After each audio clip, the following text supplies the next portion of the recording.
Ito ay based sa totoong pangyayari na paulit-ulit nang nakukwento ng isang pamilya sa Quezon. Hindi ito urban legend, first-hand experience ito ng mismo survivor. Ang kwarto sa ikalawang palapag. True Horror Encounter sa Quezon Province, 2012. May mga kwentong kababalaghan na kahit anong paliwanag ang gawin mo, hindi mo kayang i-rationalize. At minsan, kahit anong iwas mo, ikaw mismo ang hinahanap ng kung anong bagay na hindi mo nakikita. Ito ang totoong kwento ni Arvin, 19 years old noon, na muntik namatay dahil sa isang nilalang na naninirahan sa kwarto ng dating tinitirhan nilang bahay. Ang paglipat. April 2012, lumipat sila Arvin sa lumang bahay ng tiyahin nila sa Gumaca, Quezon. Mura kasi ang renta at malapit sa trabaho ng tatay niya. Ang bahay, kahoy at pato ang haligi. May mahabang hagdan na luma na. At sa ikalawang palapag, may isang kwarto na hindi ginagamit ng mahigit 15 taon. Noong unang araw pa lang, sinabi ng tiyahin niya, "Huwag niyong bubuksan yung kwarto sa taas. Kahit anong mangyari, may dahilan kung bakit nakapadlock yan." Ayaw magkwento ng tiyahin niya, basta ang sabi lang niya, may history. Pero syempre, curious ang mga tao. At si Arvin, masyado siyang adventurous. Ang unang senyales. Isang gabi, habang natutulog sila sa baba, biglang may kumalabog sa second floor. Parang may bumagsak na mabigat. Kasunod ang dahan-dahang paglalakad. Parang yapak ng taong nakaapak sa kahoy. 3 AM yon. Tahimik ang buong paligid.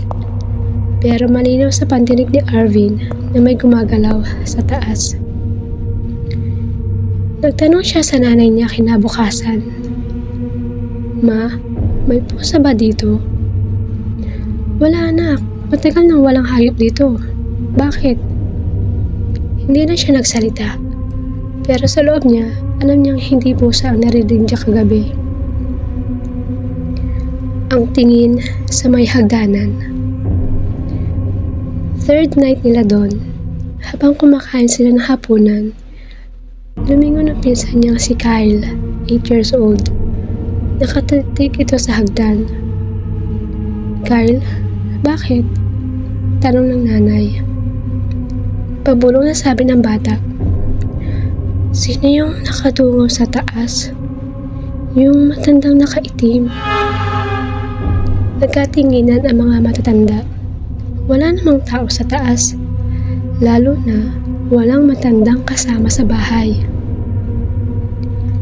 Kinabukasan, nilagnat si Kyle ng biglaan. Tuloy-tuloy ang panginginig at paulit-ulit niyang sinasabing, "Nakita ko ulit siya, nakangiti."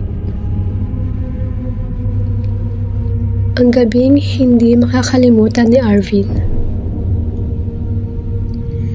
Isang gabi, hindi makatulog si Arvin. Mainit ang hangin kahit bukas ang bintana. Mga 1:30 AM, napinsan niyang parang may sumasayad na pakpak sa bubong. Hindi pusa, hindi ibon. Mas mabigat, mas mabagal. Maaaring hangin lang yun, siguro, sabi niya sa sarili. Pero hindi pa siya natatapos mag-isip ng biglang may kumakatok sa pinto sa second floor. Imposibleng may tao roon, nakalak mula sa labas. Hanggang tumatagal, lumalakas, lumalalim, parang galit. Sumilip si Arvin sa hagdan at doon niya unang nakita Isang anino nakahiga sa sahig ng second floor hallway. Parang gumagapang, mabagal, tuloy-tuloy, papunta sa kanya.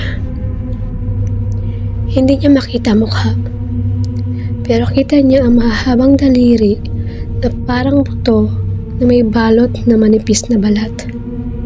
Hindi siya makagalaw, hindi makasigaw. Parang may pumipisil sa dibdib niya. At bago siya mawala ng malay, may pabulong siyang narinig. Buksan mo ako, Harvey. Buksan.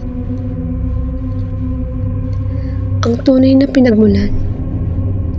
Kinabukasan, kinumpronta nila ang tiyahin.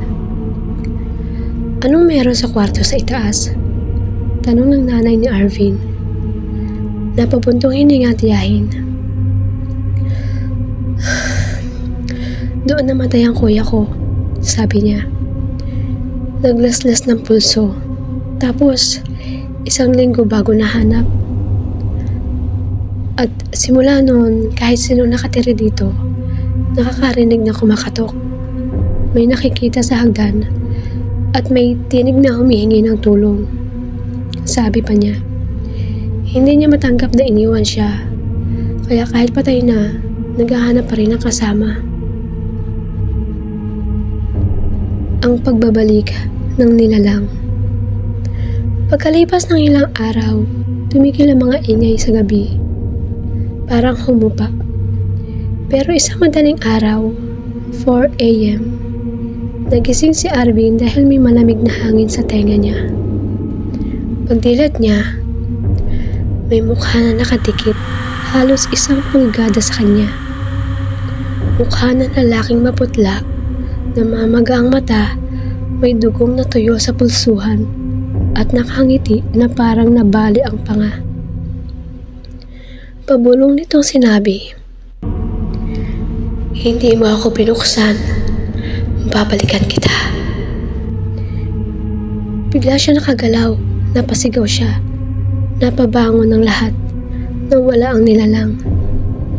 Kinabukasan, umalis sila sa bahay na hindi na bumalik kahit may naiwan pang gamit. Ang sabi ng mga taga roon, pagdating nila sa kabilang barangay, may nakausap silang mabilis kumalat ng balita. Sabi ng isang matandang babae, hindi ka dapat tumitingin sa hagdan kapag may dumungaw. Gusto niyang sumama ka sa kanya. Yung nakatira sa kwarto na yun, hindi umalis at naghihintay lang ng bago makakasama. Swerte ka at hindi kanya naisama kagabi. Hanggang ngayon, bakante pa rin ang bahay. At ang sabi ng mga kapitbahay, tuwing 2 to 3 a.m., maririnig mo pa rin ang kaluskos at ang mahihinang katok mula sa kwarto sa taas.